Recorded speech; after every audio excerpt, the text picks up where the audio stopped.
Hace 8 días, ¿cuál fue el tema? Todo es plan de Dios. El tema de hoy, hermano. El tema de hoy.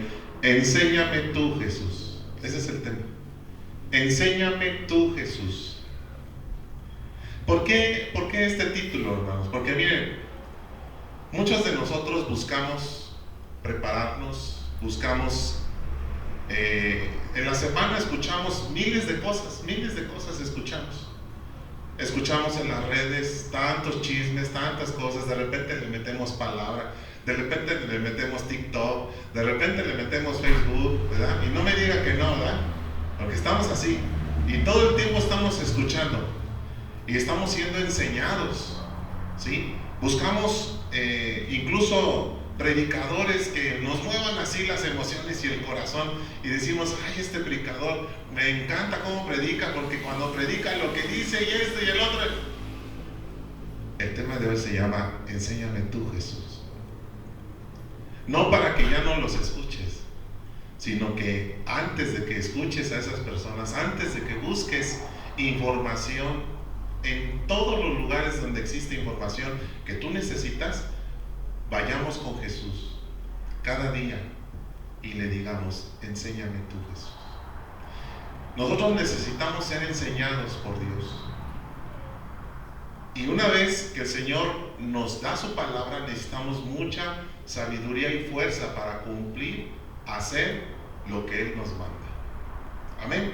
Así que vamos a Efesios capítulo 1, versículo 16. Efesios 1, 16. Enséñame tú, Jesús. Hermanos, vemos en el Evangelio, ¿se acuerdan ustedes cuando los discípulos le pidieron a Jesús? ¿Qué le pidieron? Enséñanos a qué. ¿Se acuerdan? Algo que los discípulos ya le hayan dicho a Jesús, enséñanos a orar, como Juan enseñó a sus discípulos. Entonces Jesús, la respuesta de Jesús, ¿cuál fue? Ustedes ven que los fariseos hacen sus oraciones en las esquinas de las plazas para que sean vistos por toda la gente, pero cuando ustedes oren, enciérrense en su cuarto y oren ahí a su Padre que está en lo secreto, y su Padre que está en lo secreto les recompensará ¿en qué? En público. Entonces vamos a darnos un encerrón con el Señor. Vamos a encerrarnos con el Señor y vamos a decirle, ¿cómo le vamos a decir? Enséñame tú, Jesús. ¿Cuántos tienen dudas aquí de su vida? ¿Cuántos tienen dudas de la palabra de Dios? A ver, ¿cuántos tienen dudas en general? ¿Dudas? ¿Sí? Bueno, ustedes que tienen dudas, y yo también tengo dudas, tenemos que ir con Jesús y decirle con todo nuestro corazón, enséñame tú, Jesús. Dice aquí la palabra del Señor en Efesios capítulo 1, verso 16. Dice el apóstol Pablo, no he dejado de dar gracias a Dios por ustedes. ¿Cuántos le dan gracias a Dios por su hermano que tiene a su lado? Bola de hipócritas, pero bueno. No es cierto. ¿Sí dan gracias a Dios por su vida? ¿Sí? Gracias a Dios. Hermano, yo le doy gracias a Dios por sus vidas. Mira, te voy a decir lo que pasa conmigo. Aunque yo llego tarde, soy el primero en llegar. ¿A qué hora llegamos hoy, mi amor? 3 minutos para las 11. Para mí eso ya es llegar tarde, porque yo soy el pastor, tengo que estar por lo menos media hora antes, o 1 hora. ¿Sí? Para mí ya es llegar tarde. Pero de repente llego y nada más veo a mi hermano Bollo, que ya es bastante, ¿verdad? Verlo. A Chivis, a Arno, ¿sí? De repente cuando viene a Darey, que hoy no la vi porque creo que está malita, ¿verdad? Entonces digo, ay Señor, y empiezo a sudar frío, digo, ¿vendrán los hermanos o no vendrán? Y de repente comienza a abrirse esa puerta y comienzo a ver cómo llegan uno por uno. Y entonces mi corazón empieza a sentirse contento. Y va llegando otro y mi corazón se siente contento. Y va llegando otro y mi corazón se siente contento. Y cuando ya veo la bola, le digo, gracias Señor, gracias. Porque eso quiere decir que tú sigues siendo fiel con ellos y conmigo. Porque a pesar de todo lo que vivimos en la semana, hermano, Él nos guarda y nos permite venir a congregarnos. Y a pesar de todo lo que nosotros vivimos, tenemos una casa. Di conmigo, yo tengo una casa. Se llama Shalom, Sinacantepec. Esa es tu casa. Donde nosotros... perdón.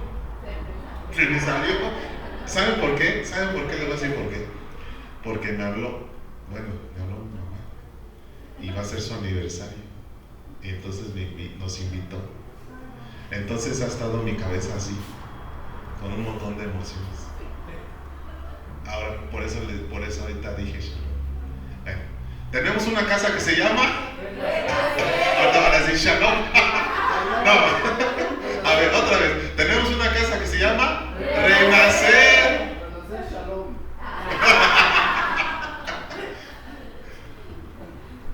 Entonces, hermano, esa es nuestra casa. Y cuando nos reunimos en nuestra casa, no es lo mismo cuando estamos solitos en nuestra casa que cuando estamos todos los hijos. ¿Cuántos tienen hijos aquí? ¿Sí? Que cuando están todos los hijos, ¿cómo se siente tu casa? Ya hasta luego dice Roberto, ya cállense, ya mucho escándalo. Pero cuando no están los niños, sola. Y lo mismo es aquí en nuestra casa Renacer. Cuando tú no vienes, aunque seas nada, va a decir, si no voy, no pasa nada, nadie se da cuenta. Hermano, quiero decirte que no es verdad. No es verdad. Cuando tú faltas, nuestro corazón se pone triste. Porque, como decía mi esposa ahorita, y oraba por el hermano Robert, ay Señor, ¿por qué? Porque cuando los vemos, hermano, se alegra nuestro corazón. Entonces, dice el apóstol Pablo, no he dejado de dar gracias a Dios por ustedes. ¿Qué veía el apóstol Pablo en ese tiempo? ¿Qué veía?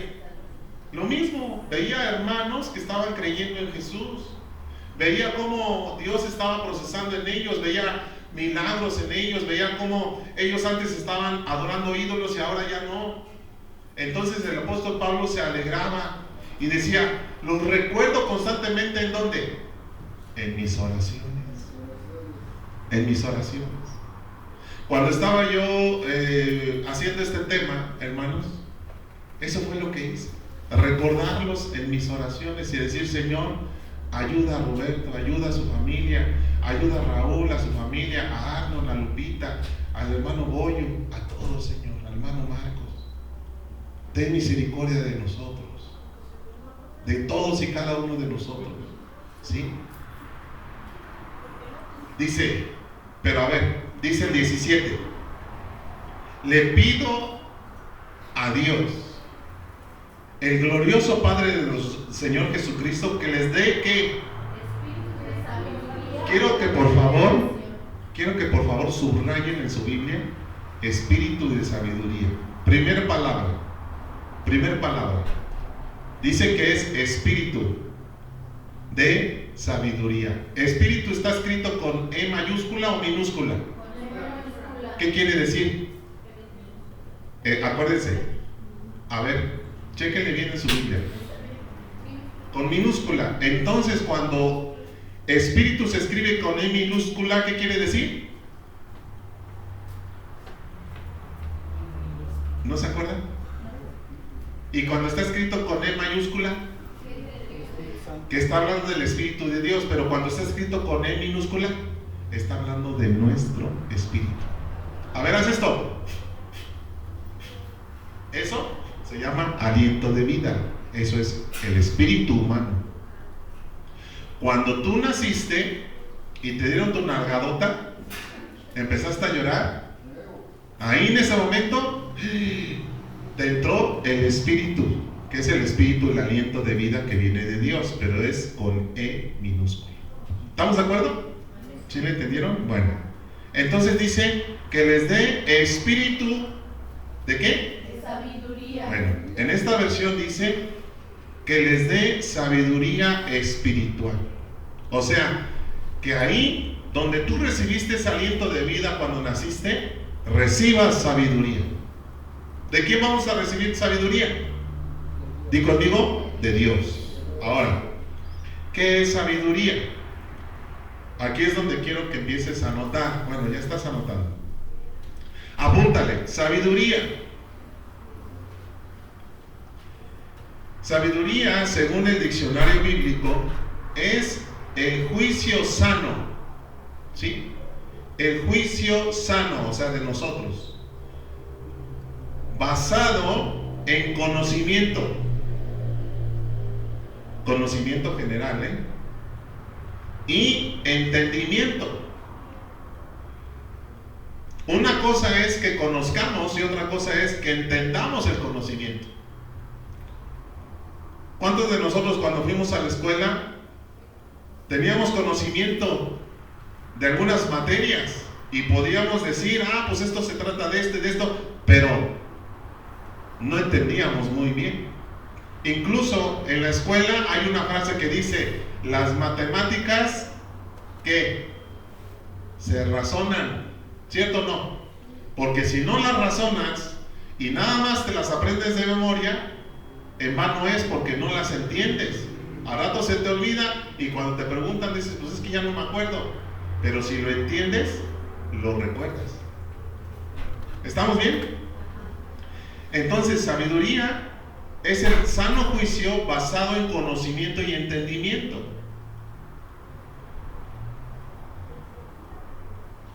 ¿Para qué usamos este conocimiento y entendimiento? Pon en tu cuaderno, para resolver problemas. Para eso necesitamos el conocimiento y entendimiento, para resolver problemas. Evitar o impedir peligros.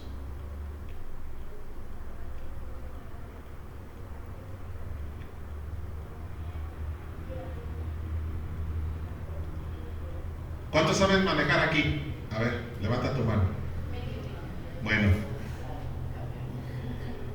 para poder tomar un carro, poder manejar un carro, ¿qué se necesita? No me vas a decir que gasolina. Se necesita saber manejar. Por ejemplo, mi hermano Raúl, que es chofer de camionzote, ¿sí? Todo un profesional.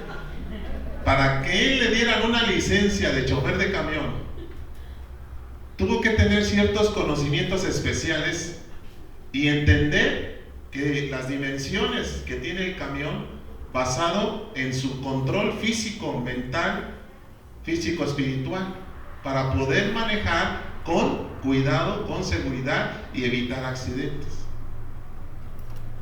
Mejor mi hermano se ha accidentado fuera del camión que dentro del camión.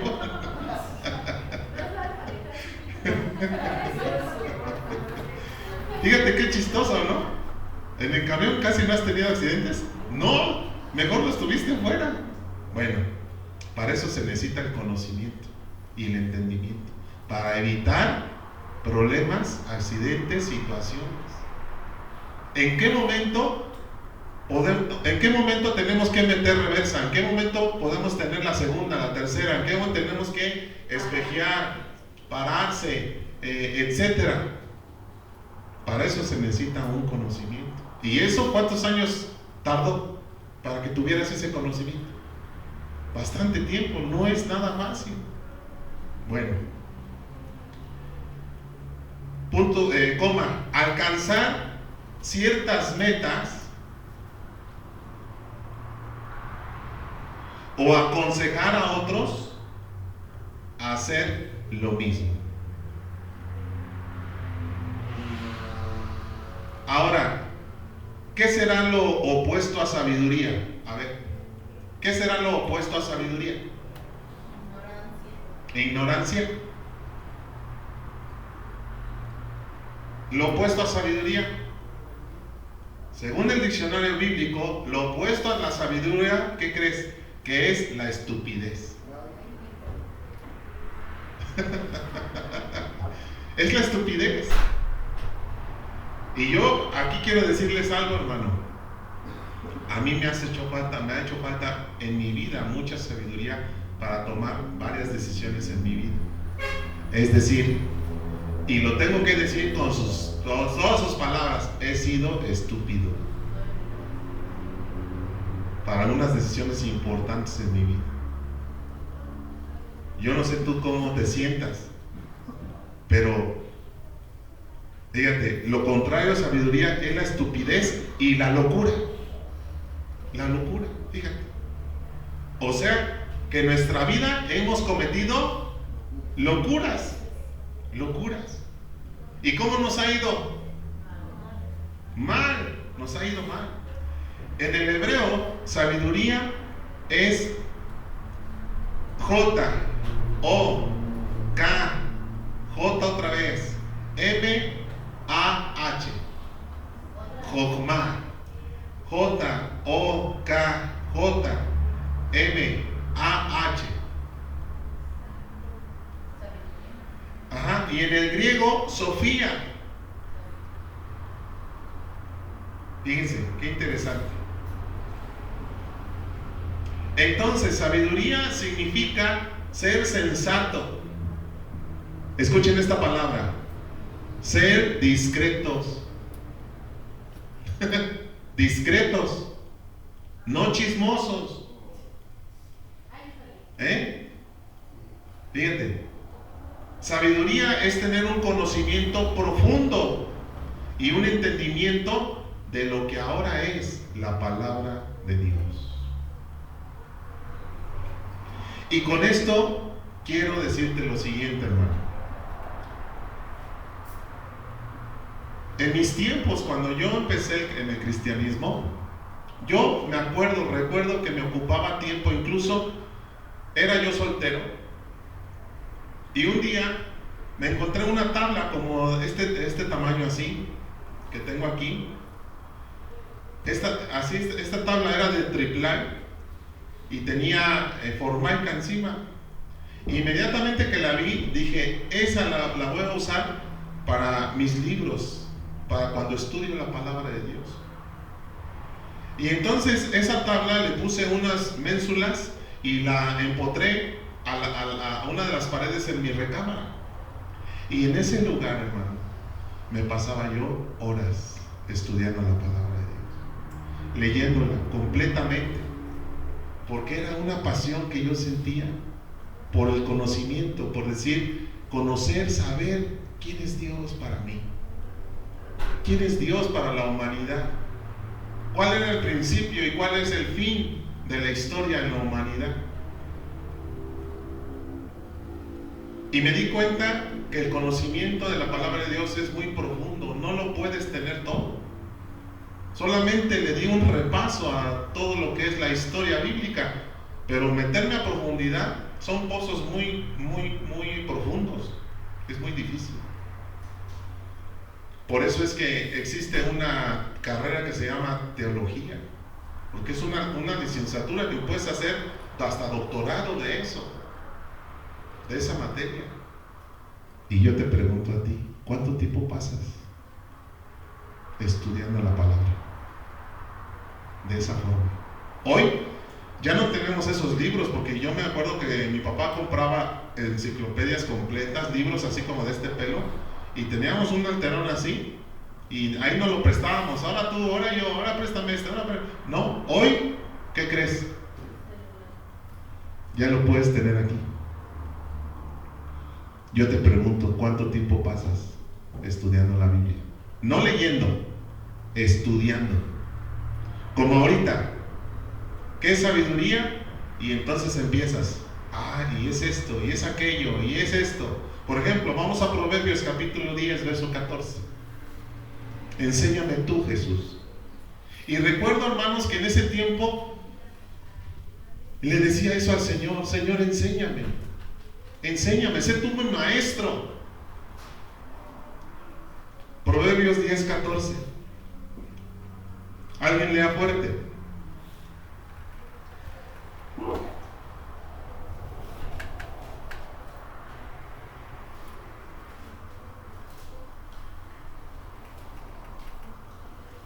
Proverbios 10, 14. Los sabios guardan la sabiduría, mas la boca de los necios. ¿Los sabios qué? Guardan la sabiduría. A ver, otra versión. Los que son sabios atesoran sus conocimientos,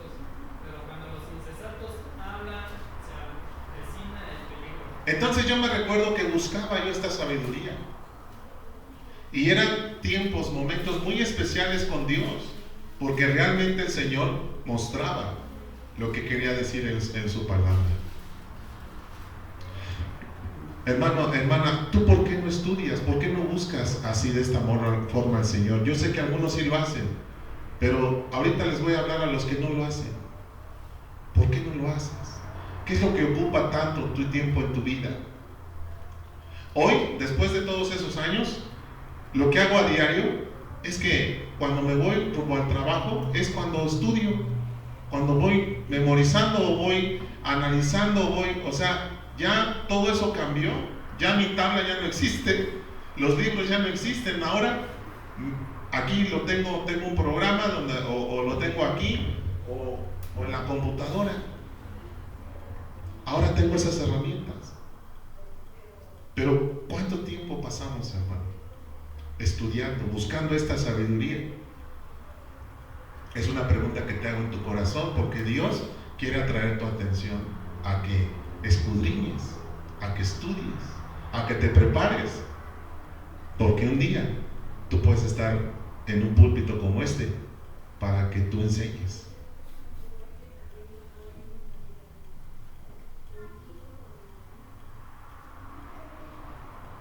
Y adelante, en Efesios, estamos leyendo Efesios 1, en el mismo versículo 17, dice que Pablo le pedía a Dios, el Padre de nuestro Señor Jesucristo, que les diera a quienes, a sus hermanos, sabiduría espiritual. Les acabo de decir que es sabiduría.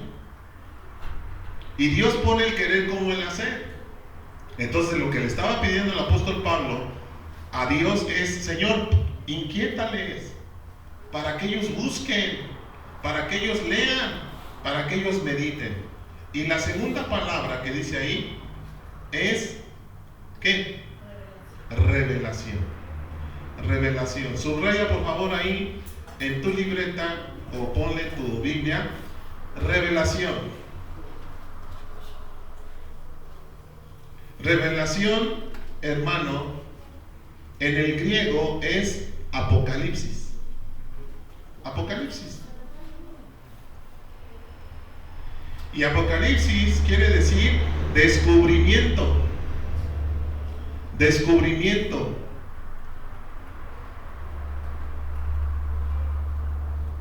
Apocalipsis quiere decir cuando hacemos esto, mira. ¿Esto qué es? Una cortina. Apocalipsis quiere decir esto: cuando tú corres la cortina para ver lo que hay adentro. Eso es lo que significa Apocalipsis. Y Apocalipsis es una manifestación. Cuando tú buscas de Dios, el Señor descorre el velo de tu mente y te hace ver y te hace entender, incluso hasta te regala sueños de las cosas del reino de Dios. Manifestaciones espirituales, ponle en tu cuaderno: manifestaciones espirituales de lo que es la voluntad de Dios. Manifestaciones de lo que es la voluntad de Dios, de lo que son los propósitos divinos. Todo eso, hermano, la mayoría de nosotros lo ignoramos. ¿Por qué? Precisamente porque no buscamos estos tiempos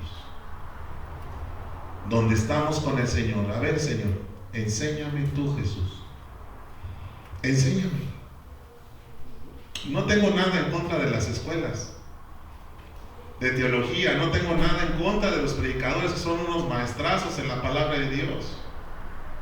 Pero el Señor me dijo esta semana: diles que me busquen a mí, que yo les quiero enseñar. ¿Qué será mejor? ¿Que nos enseñe el Señor a través de su Espíritu Santo o que nos enseñen los hombres? Entonces, pastor, ya no lo voy a escuchar a usted. Espérame, pero Dios me ha puesto a mí para darte un mensaje, pero nada más los domingos. Y toda la semana, ¿a quién buscas? Entonces, digan conmigo, enséñame tú, Jesús. El secreto o los secretos que Dios tiene, se los quiere dar a conocer a sus hijos. ¿Cuántos son sus hijos aquí? Dios tiene secretos. Dentro de la misma escritura hay secretos. Dios te los quiere dar a ti. Pero ¿cómo nos lo va a dar si nosotros no lo buscamos? ¿Cómo? Si tú estás viendo el celular, las redes sociales todo el tiempo, y el TikTok y el YouTube todo el tiempo, pero no ves al Señor, no vas a obtener estos secretos, esas revelaciones. No es así como se busca. Tenemos que apartarnos un tiempo, a callar todas las voces, estar con el Señor y decirle, enséñame tú, Jesús, ¿qué es lo que tienes para mí?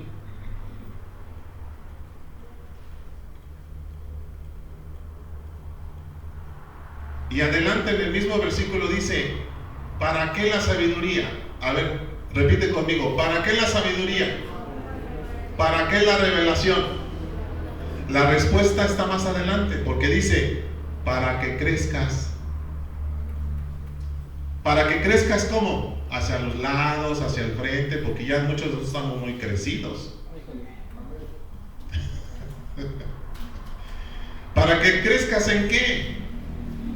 En el conocimiento de Dios. A ver, alguien lea otra vez el verso 17. Completito. Efesios 1, 17. Ajá. Para que el Dios de nuestro Señor Jesucristo, el Padre de gloria, os dé espíritu de sabiduría y de revelación en el conocimiento de Él. Entonces, ¿para qué queremos la sabiduría?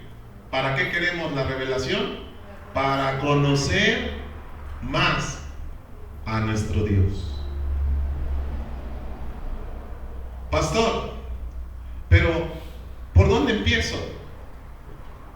Porque ya puso usted en mí una inquietud. A mí me gustaría hacer eso. ¿Por dónde empiezo? Empieza por el Evangelio según San Juan. Empieza por él. Métete no a leer, a estudiar. Busca diccionarios, los puedes bajar de internet, diccionarios bíblicos, comentarios bíblicos, etcétera. Empieza con el Evangelio según San Juan.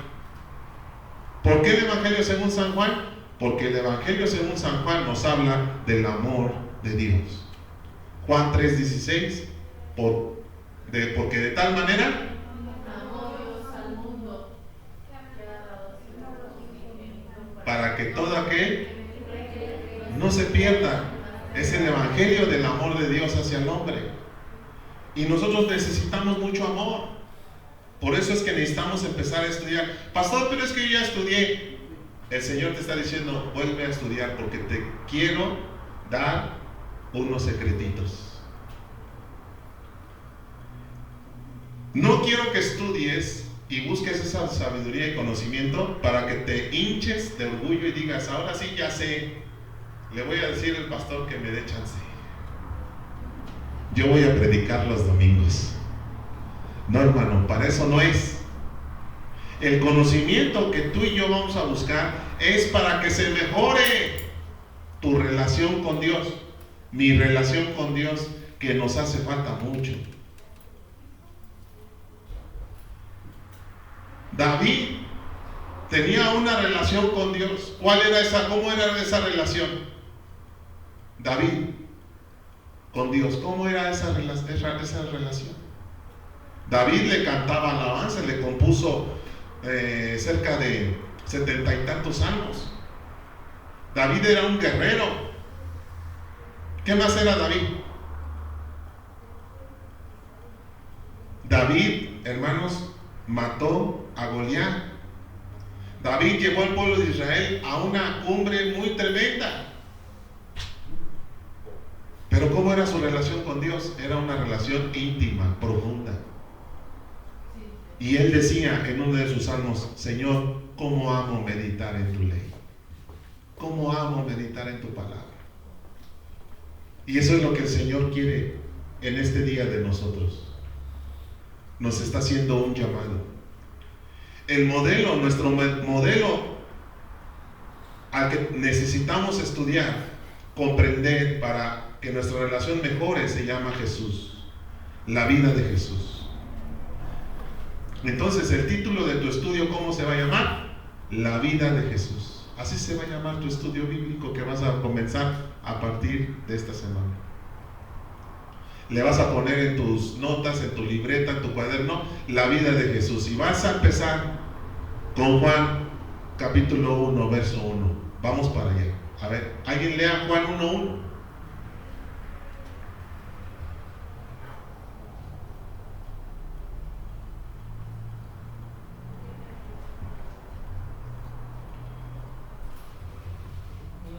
Ajá. Dice, en el principio, antes de la creación del mundo, ya existía la palabra. La palabra estaba con Dios y era Dios. ¿Entiendes lo que lees? ¿Qué es la palabra?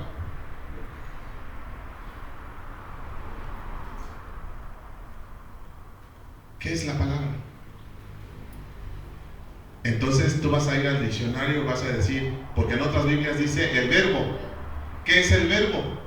Vas a buscar un diccionario bíblico y le vas a poner verbo. Y ahí vas a empezar a escudriñar. ¿Qué quiso decir el Señor? Que en el principio era el verbo. El verbo era con Dios y el verbo era Dios. Y todas las cosas por Él fueron hechas. Y sin Él, nada de lo que ha sido hecho fue hecho. Porque en Él estaba la vida. Y la vida era la luz de los hombres. ¿Todo eso qué significa? Lo podemos decir, pero ¿lo entendemos? Y eso, hermano, nos va a llevar a mejorar nuestra relación con Dios. Cuando yo comencé a estudiar el Antiguo Testamento, empecé a ver algo, una constante. El hombre falla, Dios no falla. El hombre es infiel, Dios permanece fiel. El hombre tiene la culpa de la mayor parte de todas las situaciones. Dios es inocente. El hombre, a pesar de que se desvía y se va por allá lejos, Dios va en su ayuda y en su rescate y lo trae de vuelta. Eso fue lo que yo empecé a tener de conocimiento y de sabiduría, y mi relación con Dios cambió. Y un día le dije, Señor Dios, tú eres inocente. La culpa es de nosotros. Porque antes de eso, qué fácil era decir, la culpa la tiene Dios, es que Dios no existe, es que Dios es un genocida, es que Dios es esto, es que Dios es el otro. Pero cuando empiezas a escudriñar, empiezas a descubrir estas verdades hermosas. Y tu relación con Dios cambia. Entonces el apóstol Pablo, regresemos a Efesios 1, verso 18. Eso es lo que le pedía al Señor. Y en el 18 le dice, le pido que les inunde ¿de qué? A ver, alguien lea. Le pido a Dios que, verso 18, que les abra la mente, dice. A ver qué dice el 18, otro. Alumbrado los ojos de vuestro entendimiento, para que sepáis cuál es la esperanza a que Él os ha llamado. Fíjate. ¿Cuál es la riqueza de la gloria de su herencia? Que alumbre, ¿qué? Los ojos del entendimiento. ¿Qué fue lo primero que Dios hizo cuando vino a esta tierra? La tierra estaba desordenada y vacía, y entonces Dios dijo, hágase la luz, y la luz fue hecha. ¿Y las tinieblas? Así es. Y a la noche, a la oscuridad le llamó noche, y a la luz le llamó día. ¿Tú ahorita en qué estás? ¿Estás de noche o de día? En tu vida. ¿Estás de noche o de día? Le doy gracias a Dios por la vida de mi hermano Marco, que ahorita está de día, porque no se ha dormido. Está bien atento. Se me hace que se echó sus chiles habaneros antes de llegar.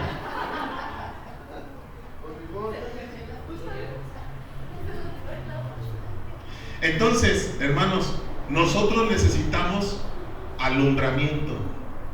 Necesitamos que el Señor alumbre nuestro entendimiento. Eso fue lo que el Señor habló en la semana. Yo quiero alumbrar su entendimiento. Quiero que me conozcan, quiero que entiendan una dimensión más amplia de lo que han entendido y conocido. Para que puedan entender la esperanza. A ver, vamos a escudriñar. Pónganle en su cuaderno esperanza. No vas a decir, ¿quién es esa señora? No, esperanza. Según el diccionario bíblico, la esperanza es un estado de ánimo. Fíjate, la esperanza es un estado de ánimo en el que se nos presenta como posible aquello que deseamos. Aleluya. Otra vez, la esperanza es el estado del ánimo, obviamente de nosotros, en el que se nos presenta como posible aquello que deseamos. A ver, y quiero que esto lo apuntes también en tu cuaderno. Ahorita quiero que hagas a un lado todas las cosas materiales. Hazlas a un lado, porque eso ahorita no interesa. Y quiero que por favor pongas en tu libreta cuál es tu deseo. Haciendo las cosas materiales a un lado, porque si no, vas a empezar, yo quiero un camión más grande, yo quiero un escritorio más grande, yo quiero un carro, una camioneta, ya me cansé del bochito. No, somos bien tremendos para eso. No, queremos una mega iglesia, queremos un auditorio nacional. No, todo eso hazlo a un lado. Y apunta ahí en tu libreta cuál es el deseo en tu corazón. Pero no material, un deseo espiritual. ¿Qué te gustaría? Ay, pastor, a mí me gustaría predicar. Ay, pastor, a mí me gustaría cantar. Pastor, a mí me gustaría ser más como Jesús. Ya vamos entendiendo. Pastor, a mí me gustaría siempre estar alegre, siempre estar feliz. Ese es un bueno. Pastor, a mí me gustaría ser más sabio. Ya no quiero ser estúpido. Ese es para mí. Ya no quiero ser tan estúpido. Quiero ser más sabio. Quiero ser más prudente. Ya no quiero dar pasos ahí y se va. Quiero dar pasos firmes, bien pensados, bien sabios, Señor. Bueno, dice, el estado del ánimo en que se nos presenta como posible aquello que deseamos. Quiero que mi matrimonio sea un matrimonio bien hermoso, bien feliz, porque el matrimonio que tengo hoy está de la patada, pastor. Es algo que nosotros tenemos que verlo como posible. Eso es esperanza. Es posible. Es posible que nosotros seamos mejores. Es posible que dejemos de ser los enojones, que dejemos de ser los deprimidos, los tristes, que dejemos de ser los orgullosos. Todo eso es posible. Y eso se llama esperanza. Quien tiene esperanza confía en conseguir esos deseos. A ver, ¿cuántos deseos pusieron en su cuaderno? ¿Cuántos pusieron? Nada más uno. A ver, los solteros, aquí hay solteros. Un deseo de los solteros, ¿qué sería? Tener un buen esposo o una buena esposa. Y no tener una tarántula o una alacrán en casa.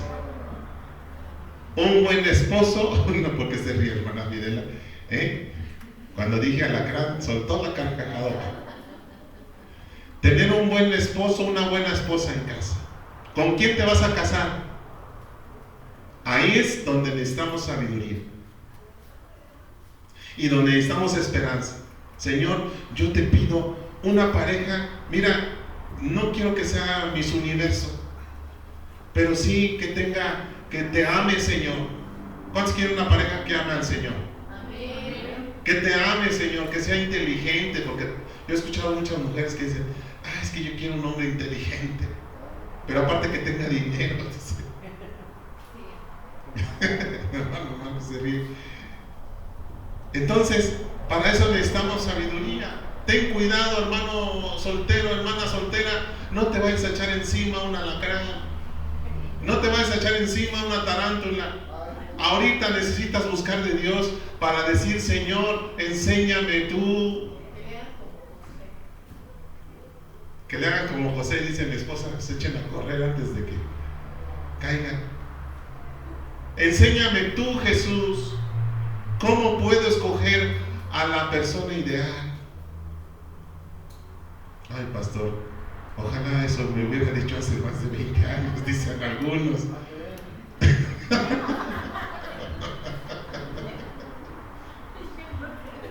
Porque la han vivido, ¿verdad? La han vivido. Pero acuérdense, la esperanza es que puede ser posible que ese matrimonio, que ahorita tal vez digas: este matrimonio está deshecho, este matrimonio llevamos años juntos, pero como si no fuéramos matrimonio. Bueno, la esperanza es posible que tu matrimonio mejore. Esa es la esperanza que dice aquí: el Señor nos ha llamado. Entonces, quien tiene esperanza confía en conseguir esas cosas que no tienen nada que ver con lo material, porque lo material, di conmigo, lo material es añadido. Cuando hay ¿qué? Cuando hay sabiduría, cuando hay entendimiento, revelación, y cuando hay esperanza. Lo material, ¡pum!, solito se añade, el Señor lo añade. Solito lo añade el Señor.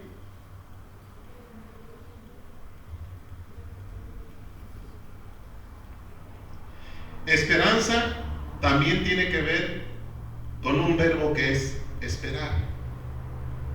Que no seas desesperado, desesperada, porque ya dices tú: ya llevo tiempo batallando con esta situación, con el otro, y nada cambia. Yo le decía a una hermana, vamos a tener fe. Vamos a tener fe. Algún día su esposo va a entender, algún día va a ser diferente. No vea ahorita su situación que está de la patada, no vea con esperanza. Crea que el Señor es posible que cambie esa situación. Un día vamos a estar juntos como familia alabando a Dios. Sí, pastor, claro que sí. Tenemos que confiar, tenemos que creer en el Señor. ¿Cuántos dicen amén?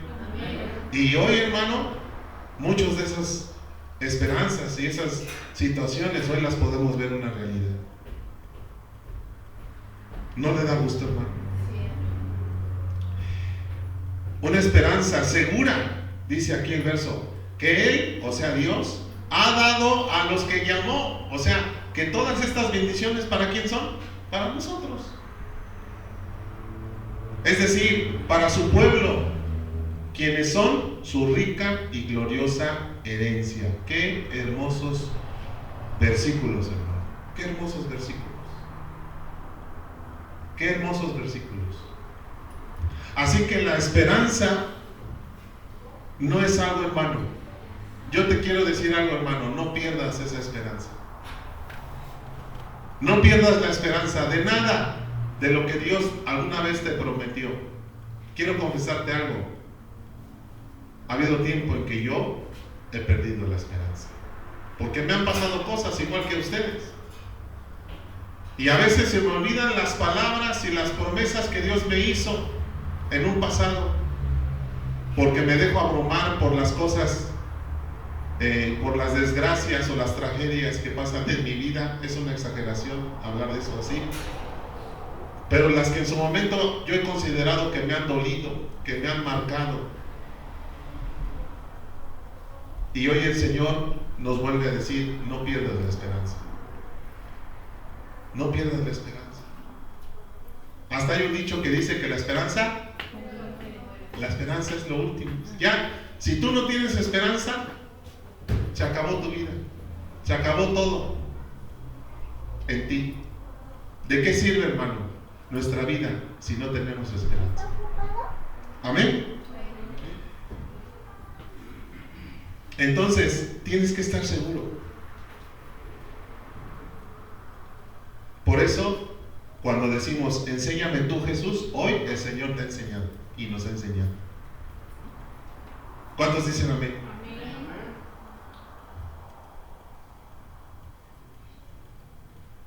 Vamos a Romanos capítulo 8, verso 23. Romanos 8, 23. Alguien lea Romanos 8, 23.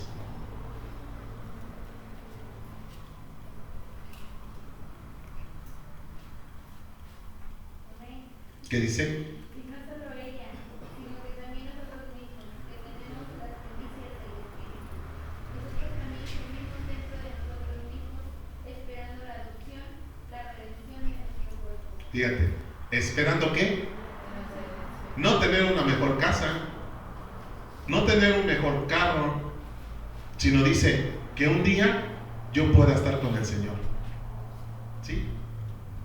Que un día el Señor me diga, hijo, vente, pasa al reino con tu Señor. Con tu señora, dice mi esposa. Esa es la esperanza, que un día el Señor nos diga, todo te lo he perdonado. Ven, tengo una casa para ti acá en la Nueva Jerusalén. Verso 24, ahí tú el mismo, por favor, Porque en esperanza fuimos salvos, porque en esperanza fuimos salvos, pero la esperanza que se ve no es esperanza, por lo que alguno ve, ¿a qué esperaría? Así es. Entonces, la esperanza no se ve. El cielo es algo que no vemos. Ahí está nuestra esperanza, en algo que no podemos ver. Evodio, búscame Efesios 4:4, por favor.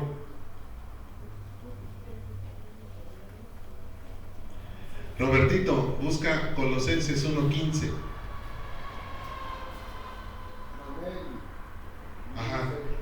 Pero al que obra no se le cuenta el salario como gracia, sino como deuda. Efesios 4:4. Pues ya hay un solo cuerpo y un solo espíritu, y tal como ustedes fueron llamados a una misma esperanza gloriosa para el futuro. Eso es lo que dice Efesios 4:4. Decía la hermana Abraham, ¿qué Biblia estás leyendo, hijito? Colosenses, a ver, ¿qué más dije? Colosenses 1:15. Nadie puede ver a Dios, pero Cristo es Dios en forma visible. Él existe desde antes de la creación y es supremo Señor de toda ella. Así es, Cristo es la imagen visible del Dios invisible. En Él está nuestra esperanza. A ver, allá atrás, Pepe, ¿todavía estás despierto? Primera Tesalonicenses 1:3.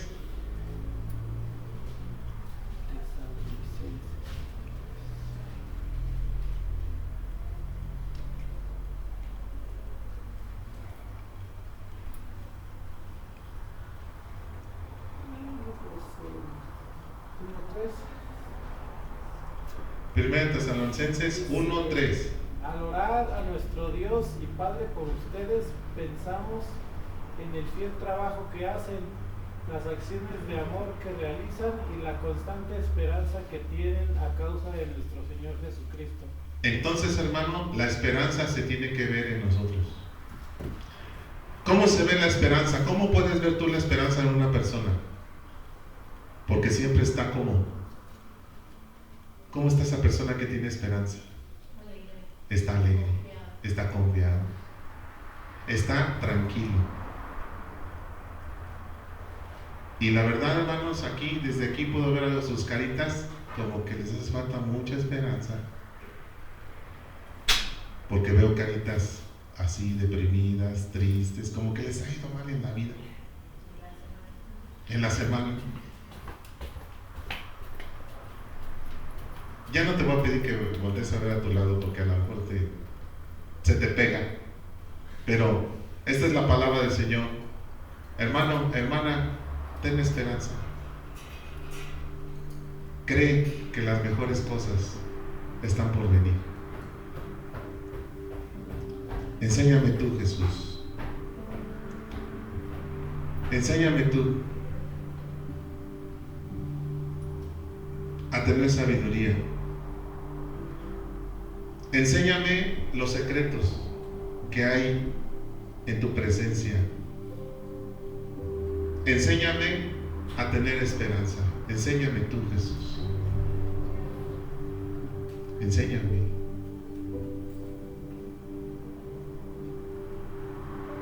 Dios, hermano, te está llamando a una comunión. Dice el Señor que has perdido tu comunión con Él porque te has dejado abrumar por las situaciones que pasan en tu vida.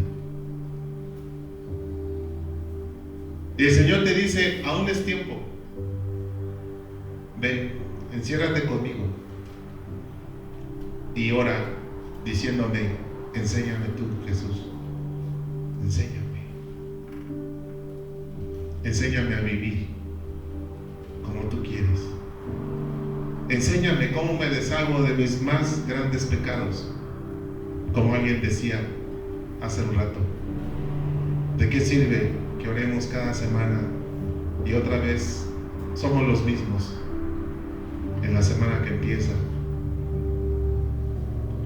Y apenas es lunes y ya estamos con las mismas situaciones de siempre. Señor Jesús, enséñame a cómo superar esa forma de ser que tengo.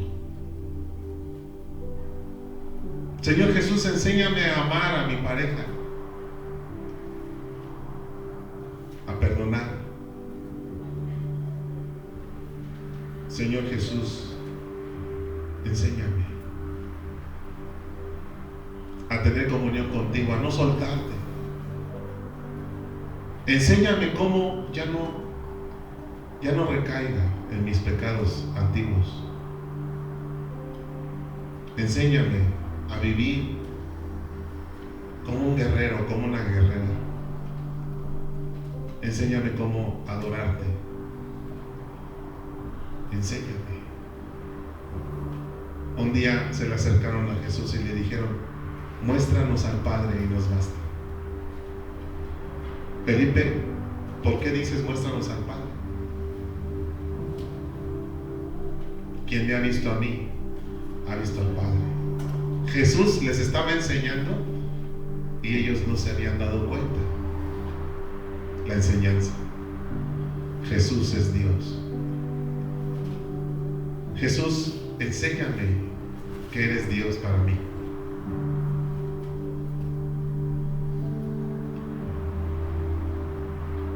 ¿Qué más te gustaría pedirle al Señor que te enseñara? Cierra tus ojos, dile, Señor Jesús, enséñame. Enséñame. Enséñame. Enséñame a amar como tú amaste. Enséñame a perdonar como tú perdonaste en esa cruz, diciendo, perdónalos, Padre, porque no saben lo que hacen. Enséñame a orar como tú lo hacías, quedándote orando toda la noche hasta el otro día. Enséñame a obedecer como tú le obedeciste al Padre. Y dijiste, pero que no se haga como yo quiero, sino como tú. Enséñame, Jesús. Dispuesto está mi corazón a ser enseñado por ti. Perdóname por los tiempos en que he buscado otras cosas y otras personas y otras voces para buscar una enseñanza. Hoy todo eso lo dejo a un lado y voy contigo a decirte, enséñame tú, Jesús. Enséñame a vivir bajo el poder de tu Espíritu Santo. Enséñame a tomar decisiones a partir de hoy certeras. Enséñame cómo librarme de años de sufrimiento por una decisión que está próxima en mi vida. Enséñame cómo le hago. Enséñame cómo guiar a mis hijos. cómo enseñarles de ti. Enséñame, Jesús. Enséñame a dar un buen testimonio en la calle. Enséñame para que yo ya no conteste cuando me provocan. Enséñame, Señor, enséñame. Enséñame tú, Jesús. Estoy dispuesto, Señor. Dame sabiduría. Quiero conocer a Jesús como dice el canto. Quiero conocer a Jesús, mi amado, mi deseo, mi anhelo.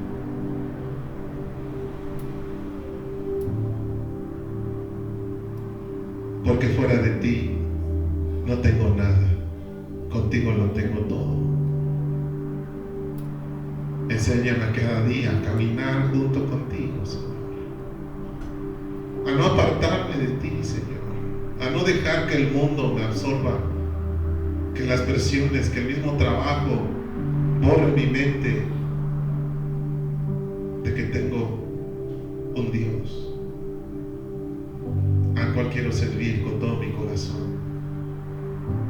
Y si tú te sientes extraviado, extraviada, hermano, di conmigo: enséñame, Jesús, a regresar al camino.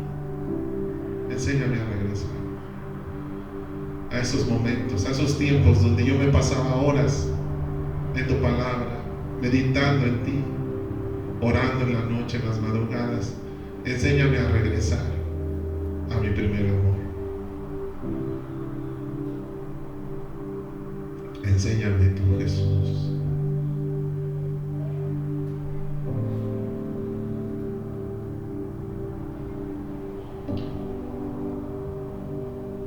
En tu nombre, Señor.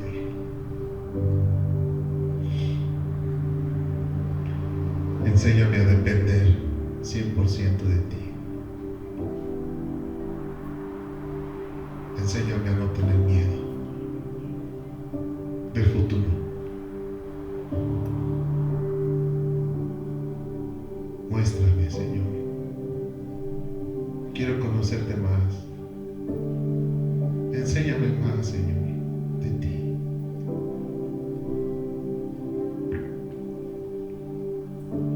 Muestra, Señor, muéstranos más, Señor.